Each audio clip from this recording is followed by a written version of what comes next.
Olá, boa noite. A Universidade Federal de Uberlândia está entre as 20 melhores do país no esporte, segundo a Confederação Brasileira de Desporto Universitário. O destaque é para o futebol de campo, que é o primeiro de Minas Gerais. Hoje começamos a exibir a série da história do Congado em Ituiutaba. O material foi produzido pelo Núcleo de Arte e Conteúdo da TV Universitária e também fala da presença da mulher na liderança dessa manifestação cultural. Vamos falar ainda do Doutor Legal. O programa seleciona doutorandos e pós-doutorandos para oferecerem tutoria a alunos de graduação e o programa está com novidades. O TV Notícias está começando.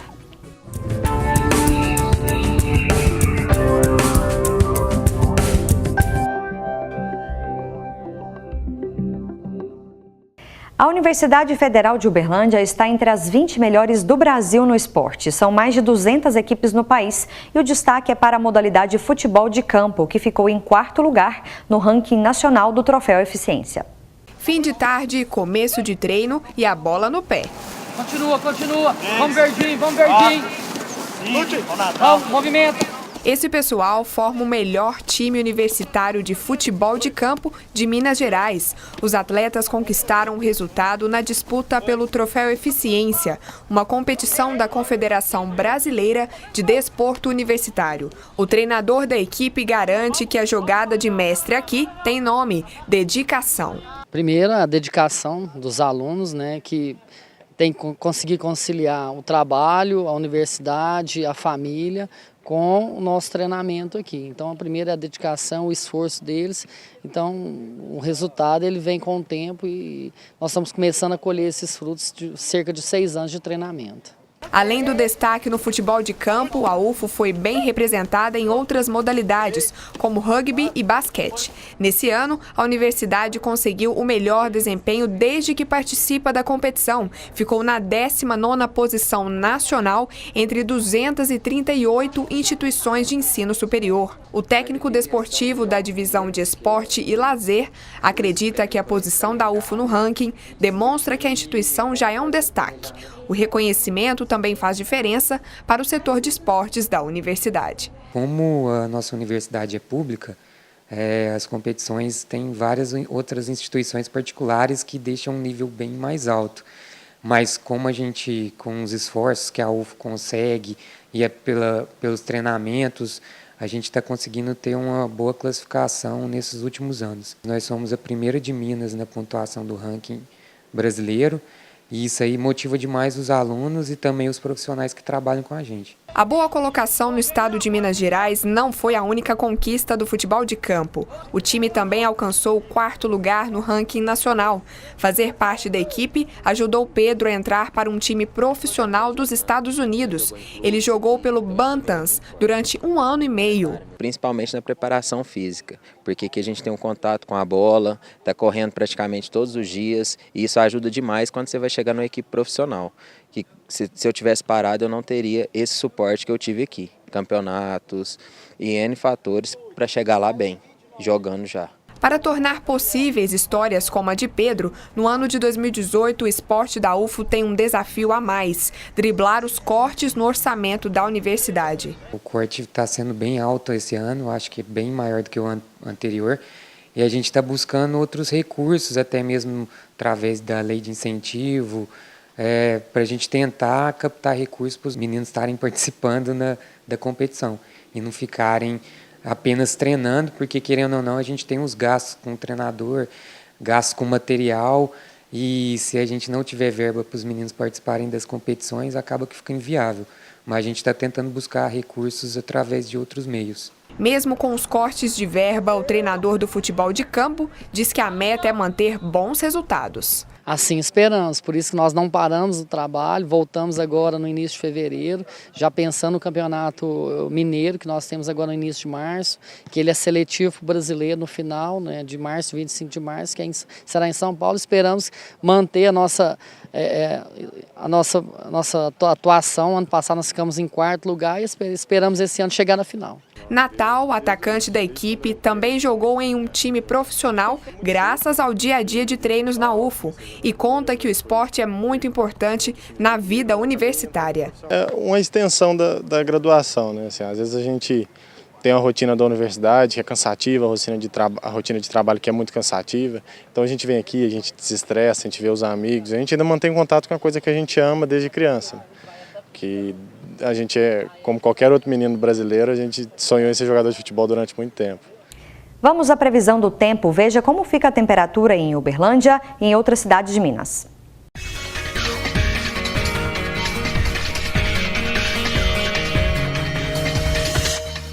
Em Uberlândia, a previsão é de chuva forte com trovoadas, mínima de 21 e máxima de 27 graus.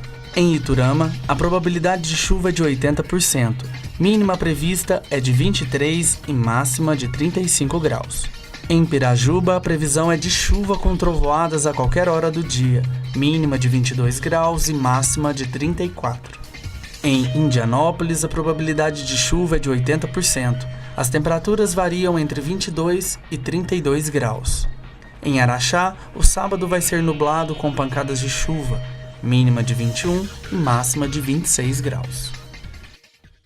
E depois do intervalo, você vai conhecer mais sobre a história do Congado em Ituiutaba e a presença das mulheres na liderança dessa manifestação cultural religiosa afro-brasileira. Já voltamos.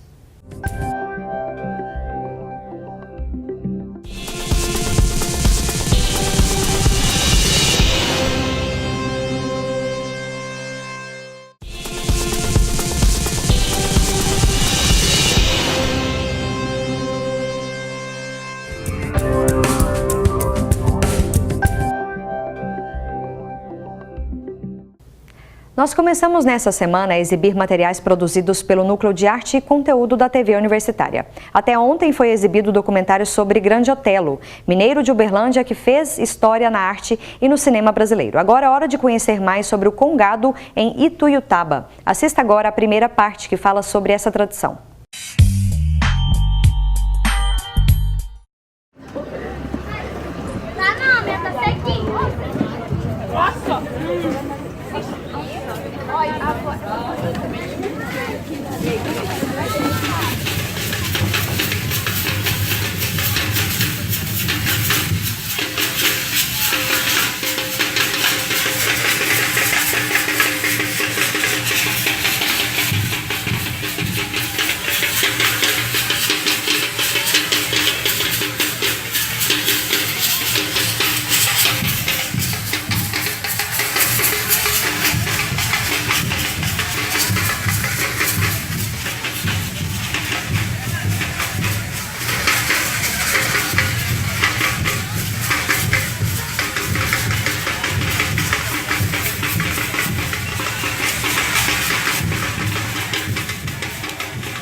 Negros morava lá na senzala. E aí tinha uma árvore bem grande no quintal deles lá assim. Aí apareceu a imagem lá na árvore. Aí o padre ficou sabendo que dessa imagem lá e resolveu fazer uma igreja para colocar a imagem. Aí fez a igreja. Aí foi lá para levar a imagem. Aí levou. Aí chegou lá, os negros ficou com muito pesar, chorou muito, porque era objeto de devoção deles, era aquela imagem. Chorou muito. Aí quando foi no outro dia, a imagem desapareceu da igreja. Aí o padre foi lá, né? Acho que não é nem o padre, é o dono da fazenda. Foi lá na senzala e chegou lá, a imagem estava lá no mesmo lugar, no lugar da árvore lá. Aí ele pegou, bateu neles, até nos negros, falou que eles tinham roubado a imagem. Aí eles falaram que eles não tinham roubado. A imagem tinha voltado sozinha. Aí, eu vou levar de novo. Se vocês tornar a roubar, eu bato com vocês de novo. Aí levou. Aí, quando foi no outro dia cedo, ele foi lá verificar, a imagem não estava lá. Aí voltou lá na senzala. Chegou lá, a imagem estava lá no mesmo lugar, no lugar da árvore lá. Bateu nos negros até ficar todo mundo machucado. E ele chorou muito e ele foi embora. Levou a imagem. Ele foi embora e levou a imagem, não levou para a igreja. Diz que foi 3 vezes. Aí o disse que tinha uma negra velha, mais idosa, bem experiente, e pediu pro dono da fazenda para eles deixar eles levar a imagem. Aí que ele pegou e deixou. Aí acho que já era o padre, não era o dono da fazenda não. Aí ele deixou. Aí disse que eles aprontou do jeito deles. Um traje de Congo, ou é Moçambique, não sei. E aí pôs roupa colorida, pôs aquela coisa nos pés, aquele que tem aquele negócio no pé, que eu lembro de ver o homem contar. Gunga, né? Gunga, né? É gunga. E aí levou, batendo, festejando, todos enfeitados, alegres. Aí eles puseram a imagem lá no altar. Aí disse que ela nunca mais saiu de lá. E eles continuou devotos, né, de Nossa Senhora do Rosário. E depois tem São Benedito junto, mas a história de São Benedito já é outra história. São Benedito eu sei mais ou menos. Eu sei que ele era cristão, era escravo e trabalhava numa fazenda. E ele roubava os alimentos e levava para repartir com os negros da senzala. Aí um dia ele estava indo, um avental cheio de alimento, de coisa para repartir. Aí o homem lá, o feitor, veio em cima dele para bater nele e perguntou: o que é isso que você está levando? Aí ele falou: são rosas, meu senhor. Ele falou: deixa eu ver. Aí ele abriu o avental, estava cheio de rosas. Aí ele também ficou devoto de Nossa Senhora do Rosário. Aí com esse milagre ele ficou ainda mais devoto de Nossa Senhora do Rosário. Está sempre junto, São Benedito e Nossa Senhora do Rosário. Tá caindo fulô, tá caindo fulô, tá caindo fulô, tá caindo fulô, lá do céu, cá na terra, tá caindo fulô, lá do céu, cá na terra, tá caindo fulô, tá caindo fulô. Meu avô, meu pai, minha avó, tudo era congadeiro. E eu também nasci congadeira. Gosto muito mesmo. Porque já há 28 anos eu estou à frente da Irmandade de São Benedito. Eu sou presidente da Irmandade já, há esse tempo. E sobre o Moçambique Camisa Rosa, eu sou uma das herdeiras. Nós somos 5 filhos, a sua terceira, que compõe a grande família do Moçambique Camisa Rosa. Ele é o primeiro grupo da Irmandade, né? Foi a partir dele que surgiu a Irmandade, depois constituída em 1957, né, e esse ano fazendo 60 anos de uma entidade pública registrada, né, e que norteia todo esse trabalho, né. Aí depois dele veio saindo os outros grupos, né.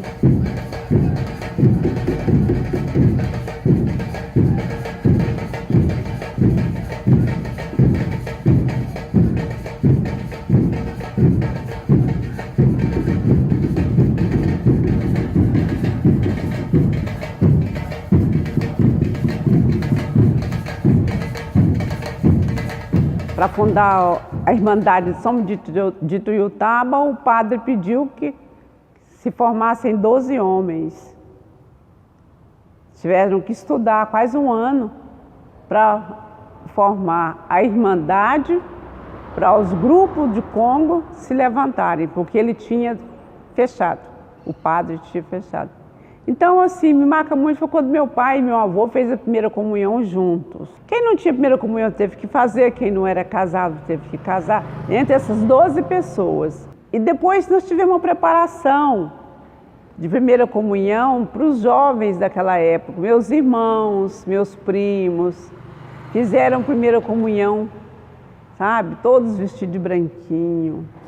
Porque não é à toa que 60 anos atrás, lendo a história da Irmandade, um grupo de pessoas, quando procuraram um tal padre da cidade, João Alves, pedindo a permissão para que pudessem expressar a sua fé. A importância para o jovem, para a congada, para mim, é que a congada é uma É uma cultura linda, é uma cultura de fé, mas é que nem muitas vezes nem todos pensam do mesmo jeito, que leva a congada como se fosse brincadeira. É uma saudação a São Benedito, aos reis e rainhas, a Nossa Senhora do Rosário. Para mim a congada é uma elevação a Deus, é um modo de eu estar cantando. Quem canta, reza 2 vezes. A festa, na época que eu dancei, era feita na porta da igreja da Matriz, mas imaginalizado, nem lá dentro os pretos entravam. Não achava bom, não. Aqui imaginalização, né? Porque qual é a diferença do preto para o branco dentro da igreja? Eu era muito menino na época, que se fosse hoje eu ia procurar o rabo daquilo, né? Mas na época para mim tudo tá bom, mas eu achava aquilo esquisito. A congada, não só aqui em Itiutaba, no Triângulo Mineiro, mas no Brasil, ela tem uma representatividade muito grande nessa questão de resistência. Até porque ela conta a história, a nossa história como negro, né? Desde os princípios da nossa chegada aqui. Ela relata todo esse período, sem deixar de contar também nossos momentos atuais. Porque a gente consegue, dentro dele, fazer alguns projetos. Então, além de você estar participando de um terno de congado, você está participando da história da cidade, da história do negro. Mesmo você não tendo aquele conhecimento antigo, você vai aprendendo a partir do momento em que você está dentro do marinheiro, a partir do momento que você vai ouvindo o que o marinheiro está cantando. E bota do lado de lá, São Benedito convidou, Santa Luzia foi chamar, atendemos seu pedido, marinheiro acabou de chegar, sou marinheiro, deixa eu passar, sou marinheiro, deixa eu passar, sou marinheiro, deixa eu passar, deixa eu passar, deixa eu passar, sou marinheiro, deixa eu passar. Os evangélicos crentes fala apóstolo Pedro. Pessoal aí da igreja católica aí fala São Pedro. E nós falamos Xangô. 3 pessoas numa só. E acho que todos ternos deveriam cultuar mais a cultura África, que é dos nossos antepassados. Por quê? E para quê? Porque é um dever que nós temos, para que a luta deles não possa ficar em vão, porque não vai adiantar nada eles ter sofrido, porque hoje nós somos forços, nós estamos todo mundo aforreado, nós devemos a nossa liberdade a eles. Hoje falta mais um pouco da nossa própria união, para nós acabarmos de ser libertos total. Essa nossa irmandade, ela é de tradição, passa de pai para filho, é de irmão para irmão, passa de pai para filho, é de irmão para irmão. Ler bastante, às vezes dá até uma revolta muito grande. Às vezes dá até uma revolta muito grande quando você pega um livro que você vai ler e saber que os nossos antepassados sofreram tanto, é coisa que para mim até hoje não entrou na minha mente ainda.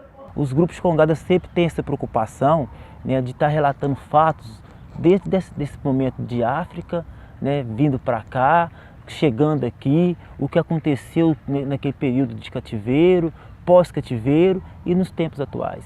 É muito importante porque assim, as nossas crianças já vão nascer com esse conteúdo na cabeça.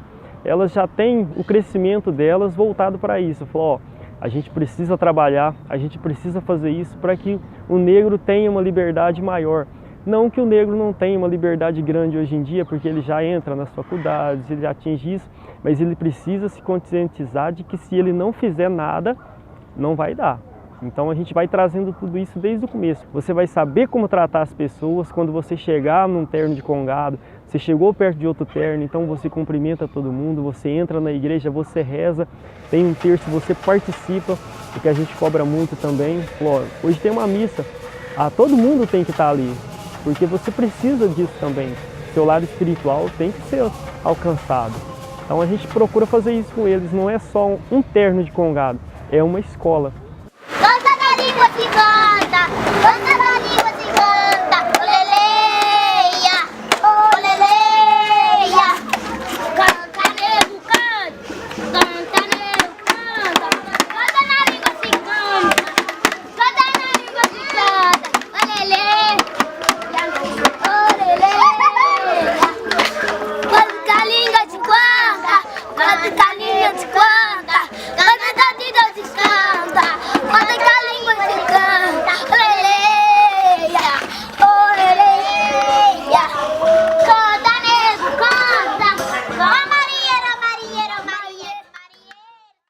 Segunda-feira tem mais um capítulo dessa série. E depois do intervalo, a agenda cultural aqui no TVU Notícias. A gente fala também do programa Doutor Legal, que dá oportunidade para pós-graduandos da UFO oferecerem tutoria a alunos ingressantes na graduação. E tem novidade nesse programa, você vai saber já já.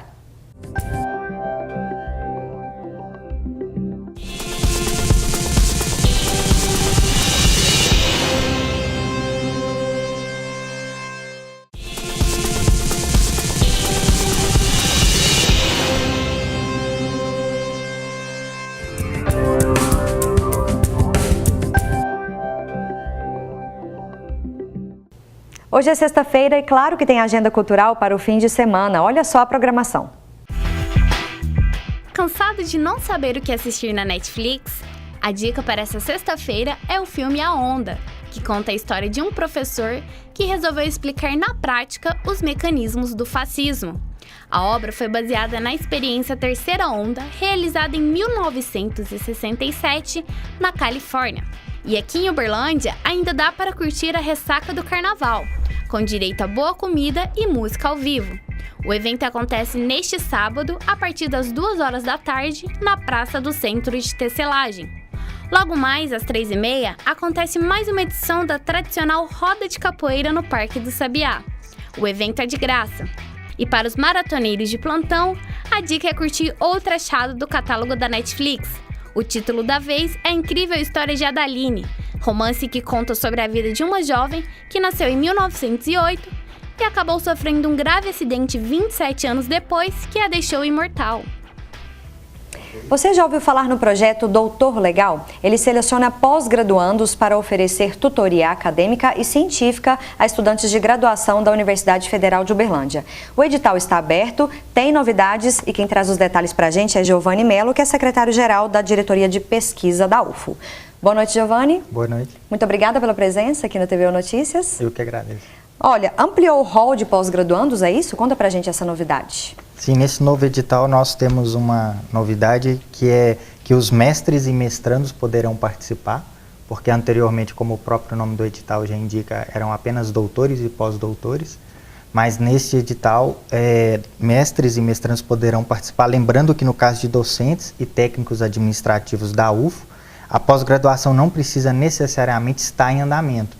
Então, no caso de docentes e técnicos, podem ser mestres, doutores ou pós-doutores. E no caso de alunos da UFO, eles precisam estar fazendo a pós-graduação. Então, nesse caso, precisam ser mestrandos, doutorandos ou pós-doutorandos. Agora é importante a gente contextualizar, né, para quem está assistindo e às vezes não conhece, o que é o Doutor Legal, como é que funciona na prática. É aproximar o estudante de graduação que acabou de entrar na universidade da área de pesquisa, mas não é só isso também, né, Giovanni? Isso, o intuito desse edital é justamente fazer um link entre os pós-graduandos da UFO, que estão quase saindo da universidade, com esses que acabaram de entrar, que estão no primeiro, segundo período, e auxiliá-los nas disciplinas, aumentar o seu CRA, auxiliá-los em uma língua estrangeira, preparar o caminho para eles que acabaram de entrar e muitas vezes se defrontam com dificuldades. Ficam perdidos, né? A universidade é um universo novo mesmo, né? Como a gente sempre fala. A gente gravou uma reportagem sobre o Doutor Legal há um tempo atrás. Eu queria que você falasse do feedback. Os resultados têm sido positivos? Que avaliação vocês fazem? Sim, o feedback é muito positivo. Nós temos percebido que o CRA dos alunos tem cada vez aumentado mais, dos alunos que participam do programa. Eles têm tido menos dificuldade com disciplinas que até então eram conhecidas por serem difíceis num primeiro momento, para os alunos que acabam de entrar. Então, de uma maneira geral, com certeza o feedback é muito positivo. Agora, na prática mesmo, para ficar bem claro para quem assiste, tem o tutor e o aluno. É um acompanhamento presencial, toda semana, tem reunião. Por exemplo, o aluno está com uma dificuldade para fazer uma prova, ele liga para o tutor, bem na prática, o dia a dia, como é que é?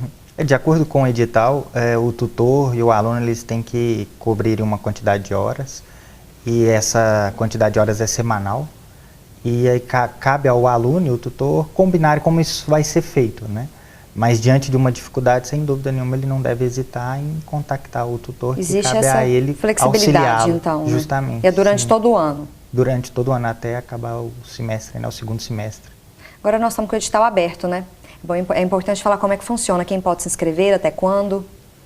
Sim, nós lançamos o edital né? Tem alguns dias, mas as inscrições ainda não estão abertas. As inscrições vão abrir no dia 15 de março e vão até o dia 2 de abril, sendo que o resultado sai no dia 5 de abril. Então, poucos dias depois nós já soltamos o resultado. E como que funciona o processo?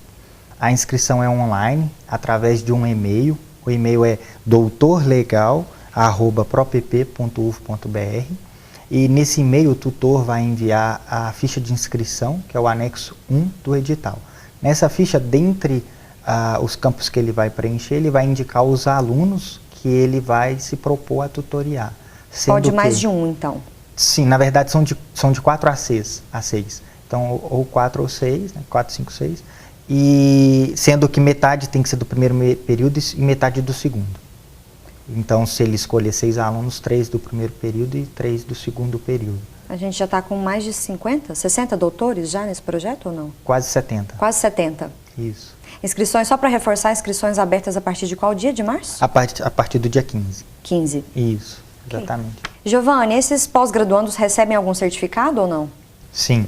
Eles recebem um certificado de 64 horas de tutoria acadêmico-científica que podem auxiliar aí no seu currículo Lattes, né, na sua formação posteriormente. Lembrando, só para a gente finalizar, docentes e técnicos administrativos podem participar, né? Sim, técnicos administrativos, mestres, doutores, pós-doutores e docentes, sendo que a novidade são os técnicos administrativos, mestrandos e mestres. Ok, muito obrigada pelas informações. Tá bom, nada. E o TVU Notícias fica por aqui. Acompanhe agora mais notícias no Jornal Minas, segunda edição. Boa noite.